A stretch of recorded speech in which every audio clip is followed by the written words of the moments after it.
Good evening. Good evening. I'm so glad you guys joined me. Good evening. Has it been a good day for you? I hope so. It's been hot and humid here. Oh my goodness, wreaking havoc with my hair. Anyway, I'm so glad that you all joined me. Did you bring your tea? And you're going to come and sit with me for just a minute or two, yes? Okay, so let's get started.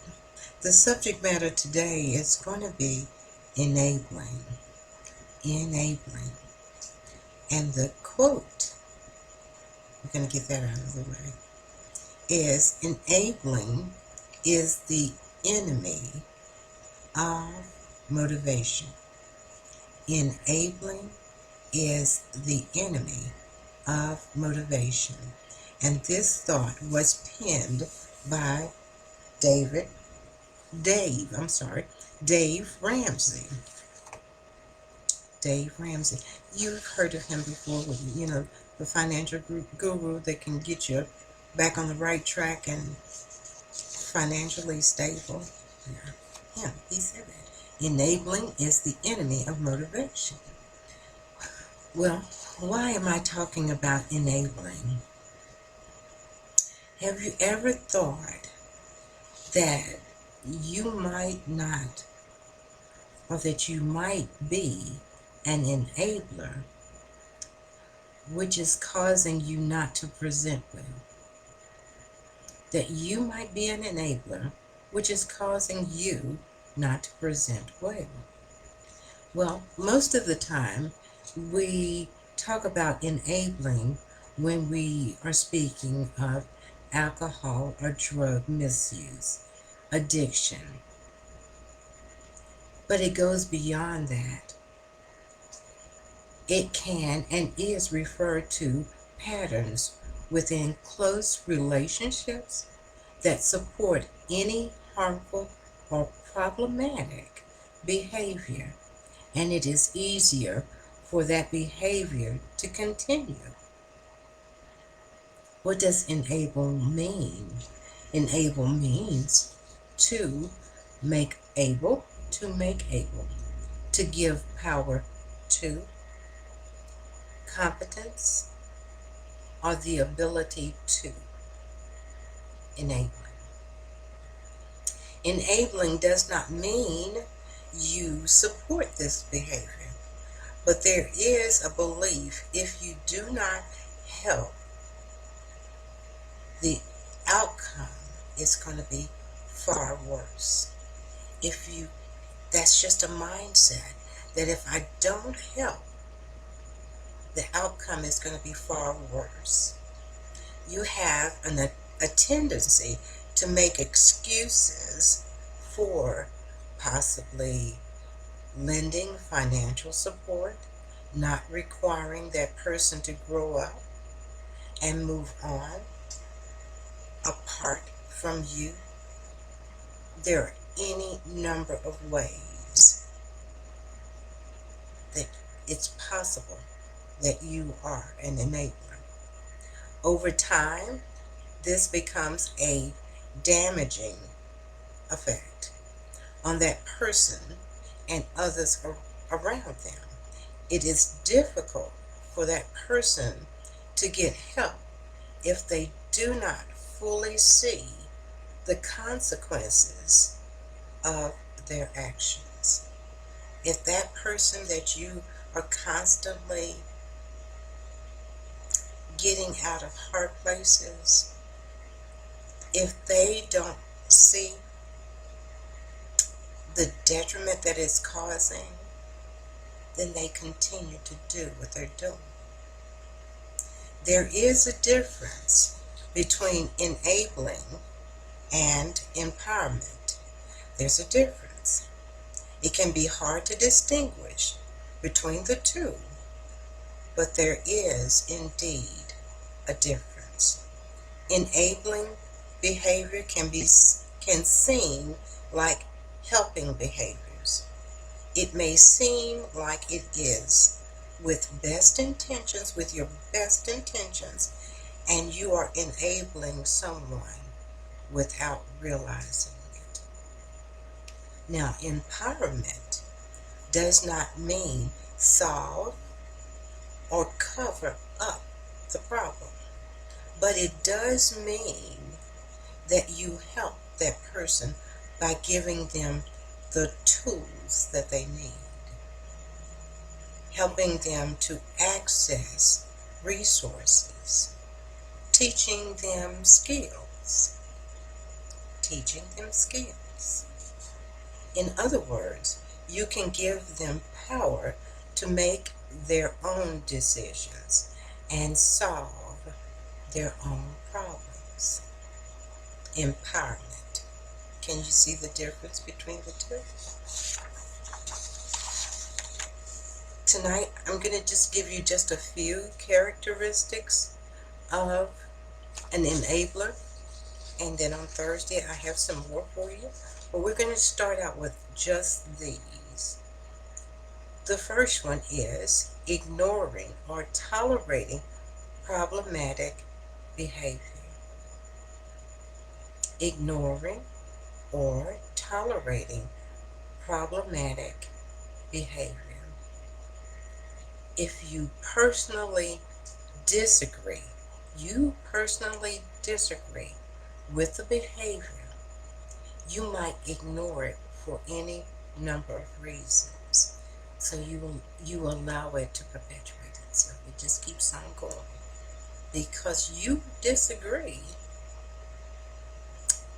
but you're just going to ignore it. It'll go away or it'll get better. I'm not going to deal with it right now. That's one characteristic. Another one is providing financial assistance. Helping financially from time to time, because we all need help. We all need help. But when it becomes constant and expected, we have a problem. They are reckless, impulsive with your funds that you have earned and become angry at your denial. I don't have any funds. I don't have anything to give. I'm tapped out. Yeah, they become angry. The next one is covering them or making excuses for them. Hypothetically, that person doesn't have a job, nor a car. They drop you off at work in your car under the auspices that they are going to go job hunting. They are using up your gas, as high as gas is, that you have purchased because they don't have a job, right? They're eating up your groceries that you pay for because they don't have any money. And when someone says to you that they saw this person in your car, not where you thought that they should be, you put forth an excuse, not holding that person accountable for his actions or her actions, not holding them accountable for their actions. The next one is taking on more than your share of responsibilities. Again, hypothetical. And I say hypothetical because this may not be you. So you'll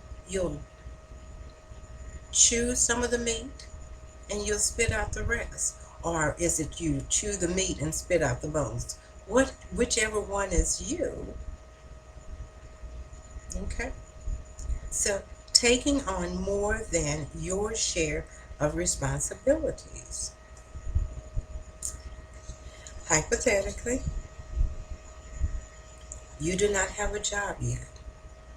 When the other person gets home, the house looks like a hurricane set down in the middle of the house or an apartment. Yours only. Dinner is not prepared. They're sitting there gaming. Or, and ask the question, hypothetically, and ask the question, are you going to order out and pay with it, with whose money? They don't have any money. And you have claimed that this person is your fiance. And there are children. Yet, they are just one more child in your household that you are taking care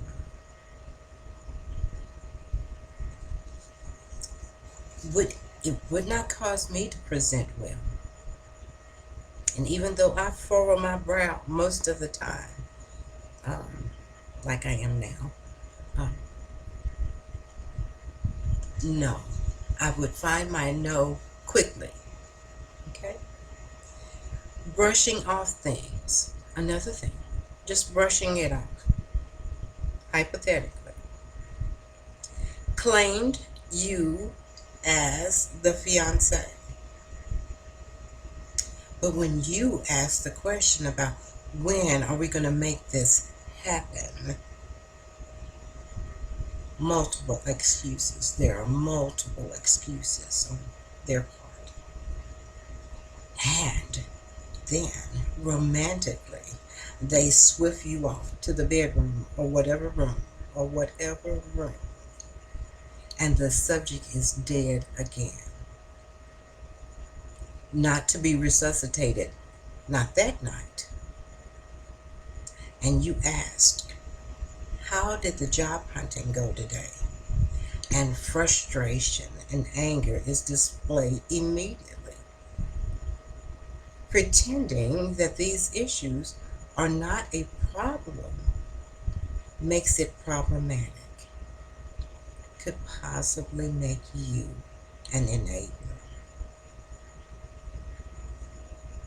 If none of these resemble you, thank you for listening to me chat. Can you say that these characteristics do not affect your presentation? You are always angry. You never have a positive outlook.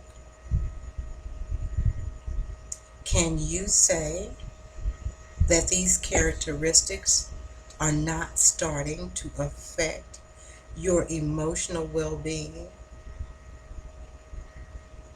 Are you having thoughts? You getting closer to the house? Lord, I wish he's gone when I get there. Oh, Lord, I wish she's gone when I get there. That's your emotional well-being. You just want to have peace. It's causing you not to present well. Are you rationalizing, well, at least this person is not abusive, doing drugs and or alcohol?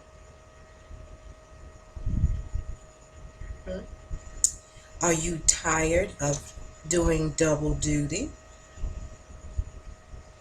Household duties and working. You come in, you've got to do the laundry, you got to put some food on the table, you got to clean the house, and 8 o'clock you need to be on your job on time. It can't cause you to present well. And your only benefit, so you all go ahead and grab your pearls, because I'm getting ready to say something. Out of all of this, your only benefit is that you have a steady sex partner that knows how to break your back, bang your head, or choke you out. All because all because you are afraid to release this baggage. Doesn't cause you to present well. Well, you know what time it is, don't you? You got it, you got it. It's the life book, the Bible. Do you have it? Well, take your little bit of your hibiscus tea, get your heart back together, pumping, because that might have been a little much for you, but it's truth. Okay, so the first scripture that we're going to do is Galatians 6, 4 through 5, the Message Bible. Galatians 6, 4 through 5, the Message Bible. Got it? I'm reading the Message translation. It says, make a careful exploration of who you are and the work you have been given, and then sink yourself into that. Don't be impressed with yourself. Don't compare yourself with others. Each of you must take responsibility. Ooh, wait. That's what the Father said. He said, each of you must take responsibility for doing the creative best you can with your own life. So you are a grown a man or a grown a woman, a gam or a gal. And I, in my singleness, should not be covering up, enabling you at all. Now, if I marry you, knowing that these red flags exist, that's a whole nother subject. But in your singleness, this should not take place. Should not. The next scripture is Proverbs 10, verse 4. And I'm going to be reading from the Living Bible with this one. Proverbs 10, 4 says, lazy men, and that's men or women, lazy men are soon poor. Hard workers get rich. Lazy men or women are soon poor. Hard workers get rich. So are you going to continue this person, male and or female? Are you going to continue to enable them? Because once they're poor and you can't afford them, you become poor also. Then what happens? Think about that. The next one and the last one is John 8, 31 through 32. 31 through 32, and I'll be reading from the Message Bible. It says, then Jesus turned to the Jews who had claimed to believe in him. If you stick with this, living out what I tell you, you are my disciples for sure. Then you will experience for yourselves the truth, and the truth will set you free. So have you all along been denying yourself because you were fearful?